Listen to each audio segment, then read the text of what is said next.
A sub-inspector, and you're going to see pictures that may shock you, may make you laugh, but they're disturbing.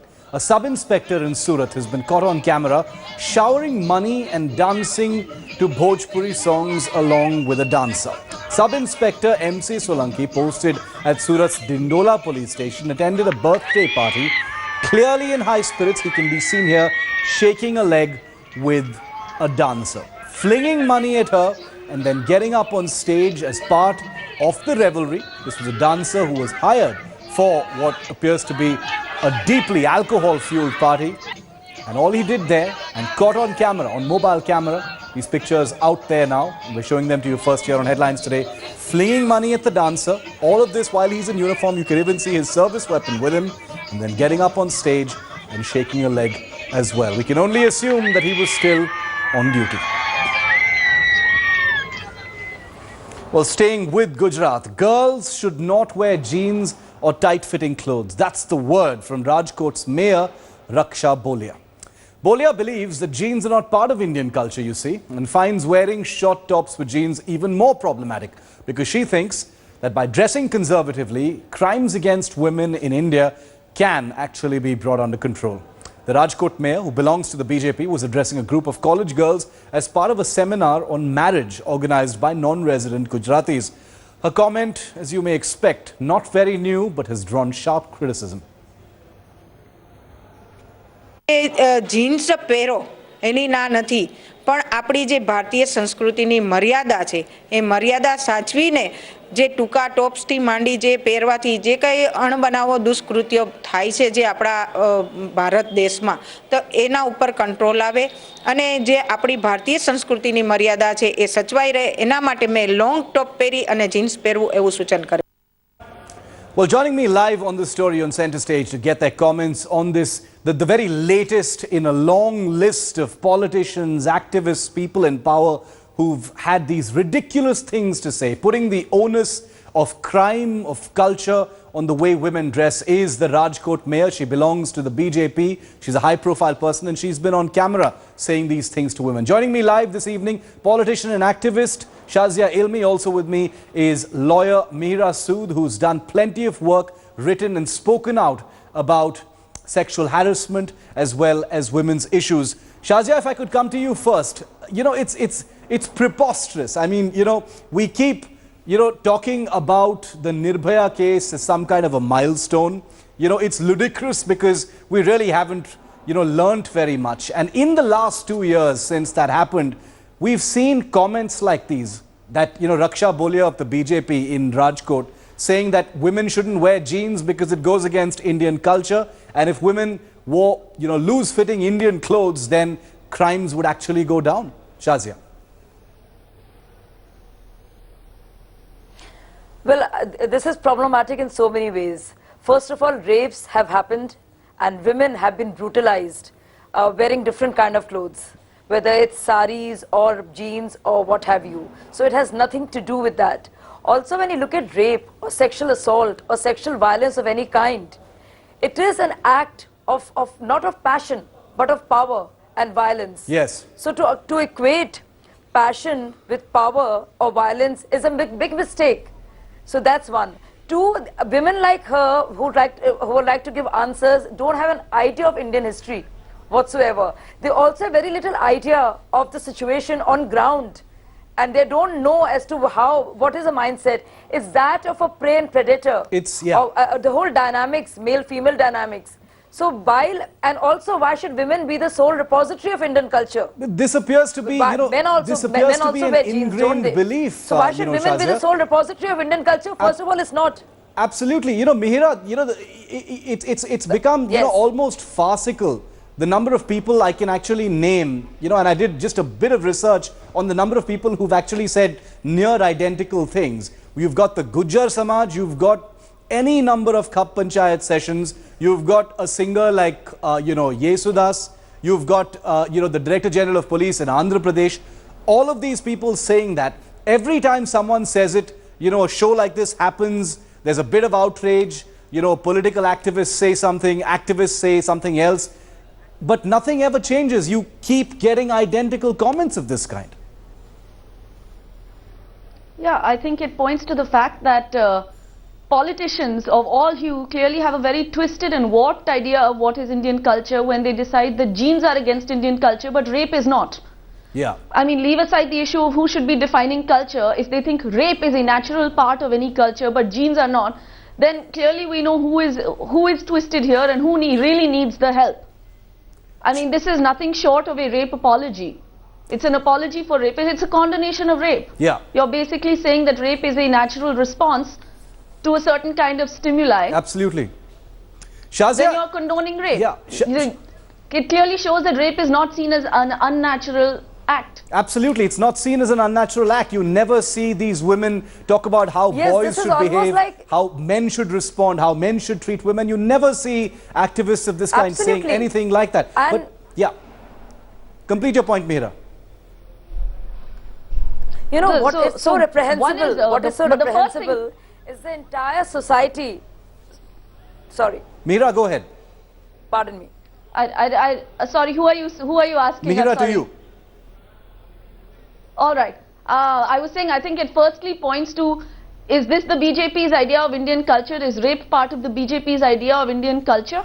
And secondly, what are they doing about it? Every time there is any kind of condemnation of these statements that we see, there is only a condemnation Exactly. of the fact that they are making controversial statements that are leading to opposition attack. There is Yeah. never any condemnation of the mentality behind these Shazia, statements. Shazia, so is is this it government about ever time? going to get beyond the PR and actually get down to good governance? Absolutely. Shazia, is it about time? I mean, we can, go around in circles as far as political rhetoric is concerned. If I had someone from the Congress on the show, they would have something to say, but then I'd be able to list out a number of people from the Congress who've said similar things. Is it about time that any political party steps up and says, we're going to make an example of people who say offensive things like this and put the onus of crimes like rape on the way women dress? Is it about time that, maybe Prime Minister Modi or someone senior in the BJP needs to come up and say, enough is enough, we're going to make an example of people no matter how senior or junior they are?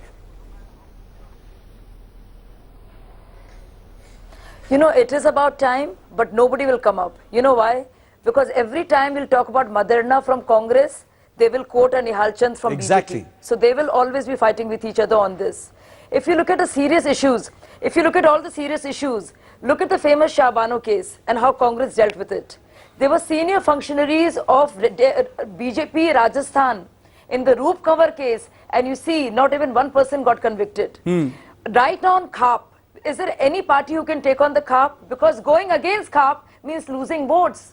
So please understand, a political party will not take it up because this is such a feudal, patriarchal mindset which is deeply embedded. Yes, even absolutely. women are part of that, you see. And This means votes. So speaking for women, speaking for liberal values, speaking for women being free and having that freedom where movement is concerned, assembly is concerned. And dressing up the Shazia, way I'm they sure want you to may have be, watched is ML largely Khattar, the Chief frowned Minister of upon Haryana's in this society. first television interview to Headlines Today, where he actually described the Cups as custodians of Indian culture. Your point is well taken. I want to end this debate with a comment from Mihra. Mihra, you're a lawyer. You've seen cases like this. You make it a part of your work, to keep a track of, incidents and comments and remarks of this kind. As a lawyer, I'm just curious to know, and I'm sure many other people are curious to know, is there a legal way to go about, taking action against people who make comments of this kind at all? I would not personally be comfortable. I mean, though we certainly have quite draconian laws restricting free speech, as you know. Yeah. It's not a route I would be comfortable taking because I don't support such draconian laws. Right. But what I would want is for some, I mean, if Mr. Modi is watching this show, I would want him to please step up and tell us what is Indian culture. Because if patriarchy is part of Indian culture, then we don't want any part of it. Right. So somebody should please define what is this Indian culture that is sought to be preserved here. Because if rape is a part of Indian culture, then sorry, we don't want it. I think that's a perfect way to end this discussion. What is Indian culture? Why is it that nobody ever talks about rape? It's always about jeans and tops and kurtas and skirts and what have you. It's never about how rape itself is regarded. Shazia Ilmi, Mihra Sood, appreciate you joining us on the very latest in an endless list of people who've made comments, preposterous comments of this kind. Women shouldn't wear skirts, women shouldn't wear jeans, they shouldn't wear tight clothes, they shouldn't carry mobile phones. When is it really going to end? Moving on now. On Christmas today, Prime Minister Narendra Modi commemorated good governance in his parliamentary constituency, Varanasi. From paying a floral tribute to Madan Mohan Malviya at the iconic Banaras Hindu University to cleaning a stretch 100 meters long near the Assi Ghat, Modi had a power pack day in his constituency. Here's a report. On a 5-hour whirlwind visit to his constituency, Prime Minister Narendra Modi packed in quite a lot in Varanasi. He paid a floral tribute to BHU founder and Bharat Ratna Madan Mohan Malviya.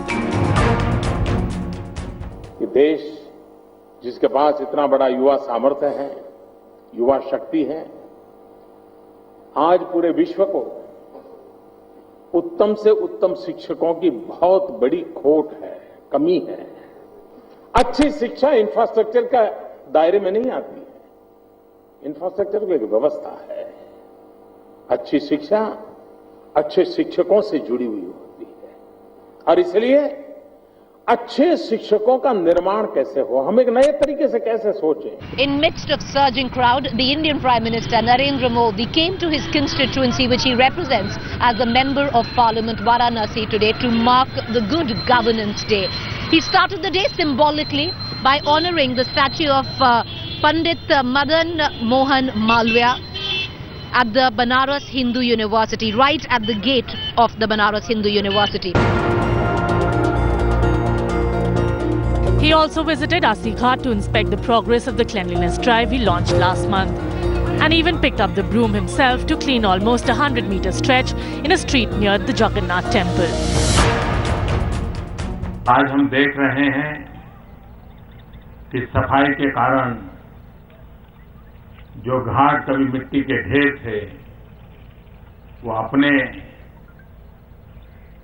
पुराने सौंदर्य के साथ मां गंगा के सामने प्रस्तुत है. Another incredible day in the history of Banaras. Yes, a great day for Banaras indeed, because here on Assi Ghat, as you can see, the Ganges flows right here, and this is the cleaning operation that has been going on for quite some time now. Because if I show you the right side, these stairs were not visible till PM Narendra Modi contested from here.